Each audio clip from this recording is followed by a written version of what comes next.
I'm going to give you the instructions for this test. At the start of each piece, you'll hear this sound. Part 1. You'll hear 3 different extracts.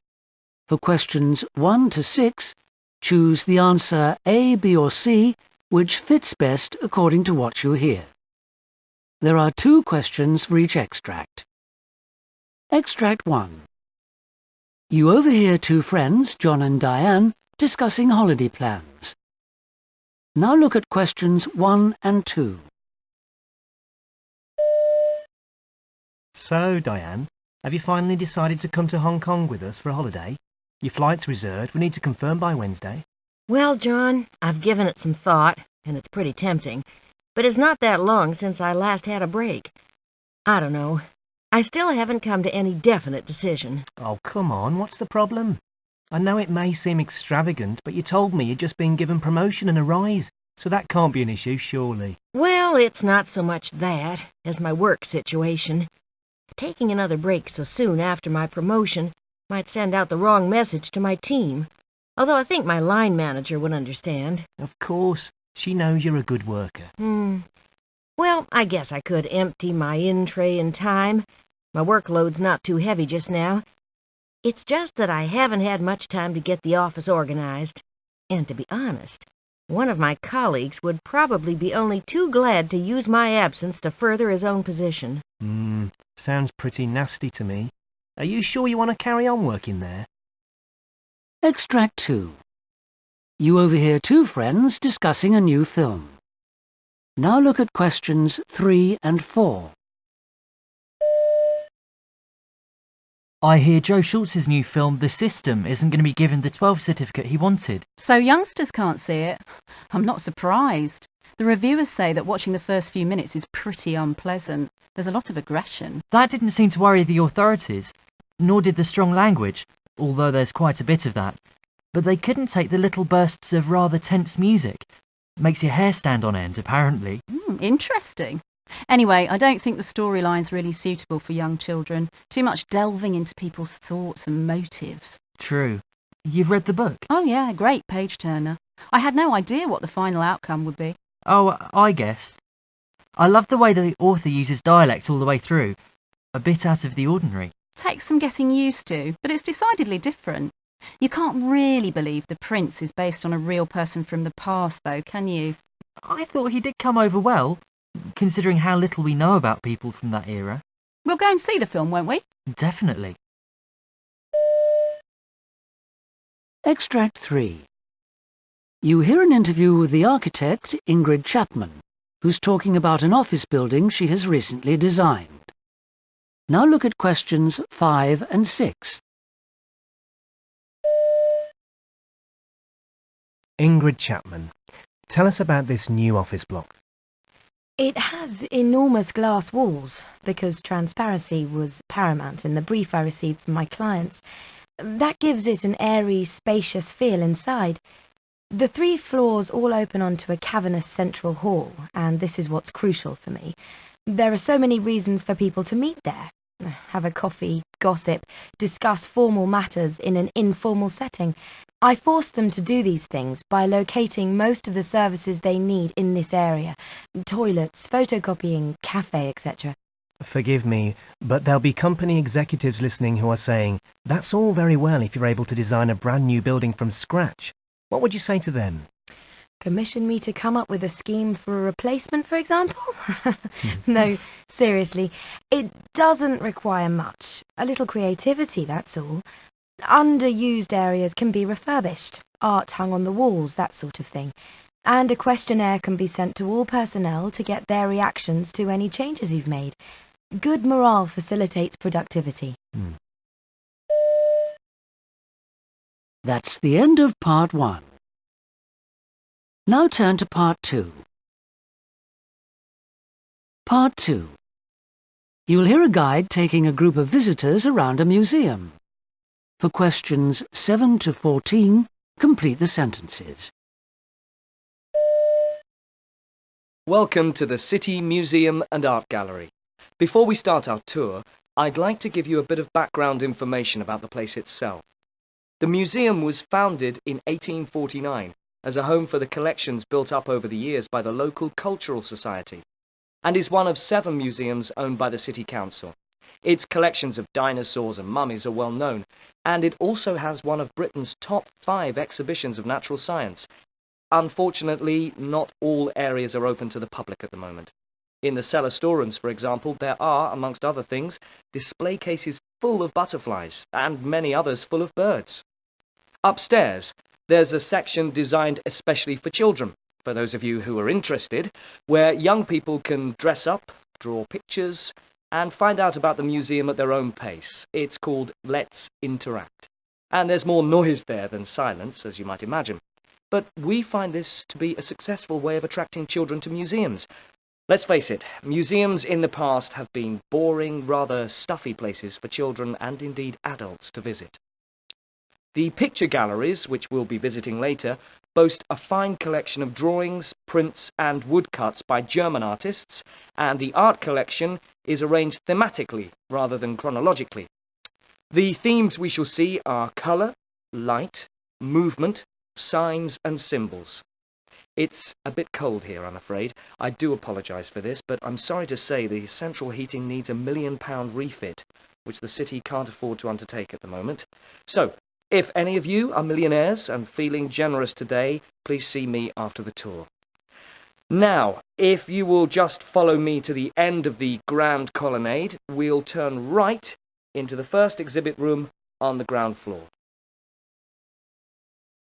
Now, this room houses the Rutland dinosaur. As you can see, it's 3.5 meters high and 14 meters long, quite an intimidating sight. This Citiosaurus, as it's called, was found in England's smallest county in 1968. The creature loped across the countryside 175 million years ago, and is the most complete example of the breed discovered to date.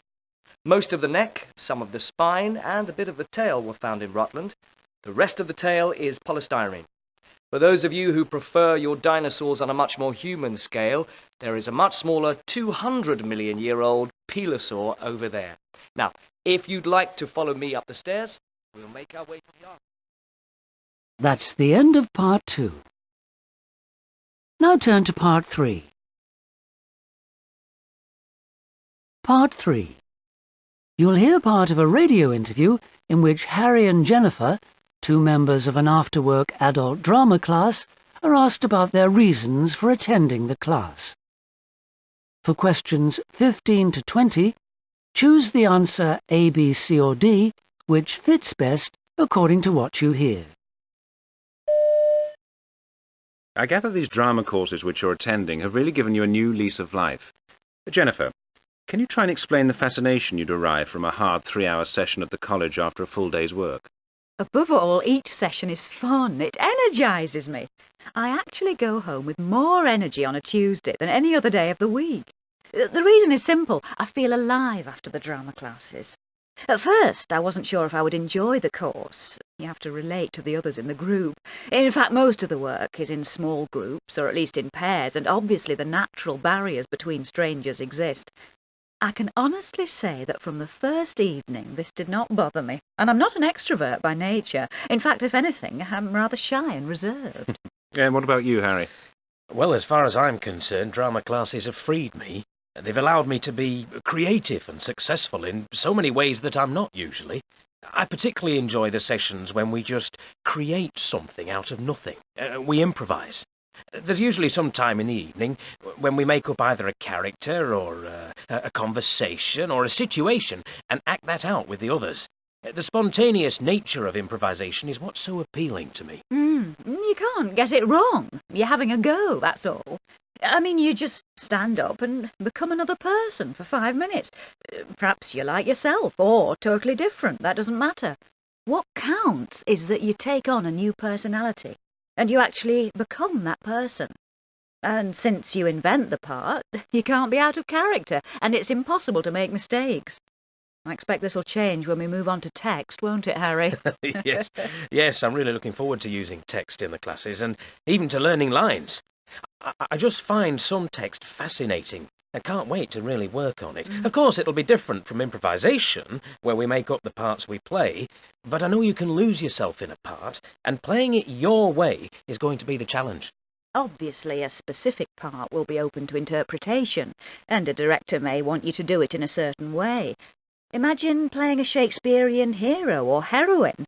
Well, there are bound to be different ways of saying those famous lines, and the actor or actress may not agree with the director, but this is a stage we haven't reached yet. For the moment, it's about overcoming self-consciousness and learning to be sensitive. Last week we had a new person in the group, and it became really clear that he hadn't tuned in to the way in which the classes work, you know. It was embarrassing, really. He overdid it and tried to dominate the group. He didn't wait and watch and listen. This was when it struck me that we've been learning to listen to each other and to respond accordingly. And, of course, you bring yourself into it, but not too much and not too inappropriately. I couldn't agree more. He actually asked me personal questions which were intrusive and could have been safe for the tea break. I found it off the point and distracting. Well, I suppose he felt awkward too, but if I've learned anything this term, it's not to jump in, but to take my time and allow the others time by being patient when they are struggling with, for example, creating an unfamiliar character. The group has to develop together, and the newcomer was an outsider. I guess it wasn't his fault, but he didn't seem interested in learning from the situation. That's probably what annoyed me. I'd be surprised if he came again.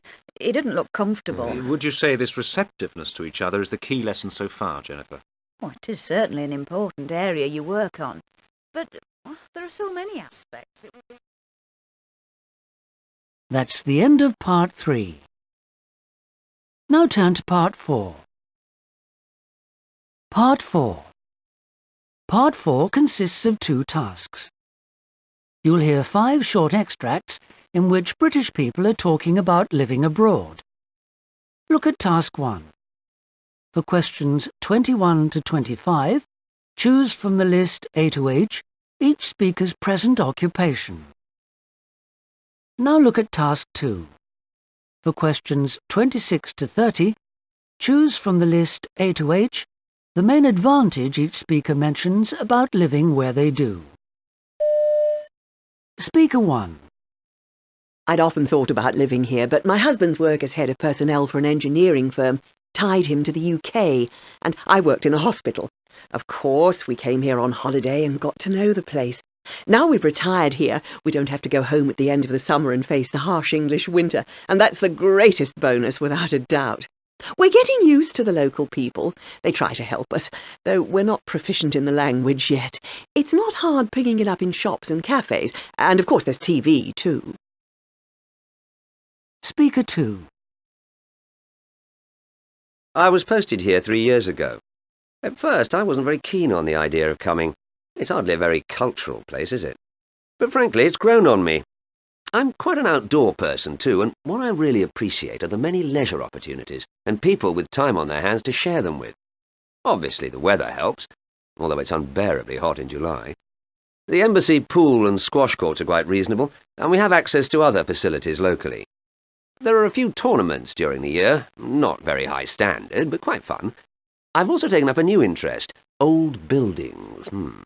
The local architecture's fascinating. Speaker 3. I'd always intended to travel, do a few short contracts in faraway places, and then go home to study to be a specialist. So I came here 20 years ago and sort of stayed. Initially, the work was quite different from what I dealt with in my surgery in London, although it's routine now. It's certainly a good lifestyle, I have to admit. Very reasonable remuneration for the hours I have to put in, and that's the key. It allows me to put something by for my retirement and indulge my hobbies. It's a good place to grow old. Sports, great golf courses, for example, if you're interested, which I'm not really. Speaker 4. I started work near London, doing a very routine job, maintaining equipment in a water purification plant. Then I was asked to come out here. I wasn't keen at first, as it involved working in the mountains on a new dam. I decided to try it for a year because the salary was acceptable and I thought the experience would be useful. but I stayed on because the job provides so much variety. I head a team of workers now on a new project, things I wouldn't normally get to do at my age. I live in a basic bungalow with amazing views over the plantations and rice fields. It's great. Speaker 5. It all started when I came here on holiday. I was wandering around the market looking for souvenirs, and the craftsmanship impressed me. They're great at carving wood or weaving fabrics. I'd been thinking of taking early retirement, then it struck me, why not set up something of my own here? So I began in a small way, sending local handicrafts and produce back to small specialist shops. It took off, and now I supply large department stores. It's hard working for yourself, but I love being here because the locals are so easy to get on with. They'll always give you a helping hand, and I feel part of things, which is great. That's the end of the test. Please stop now.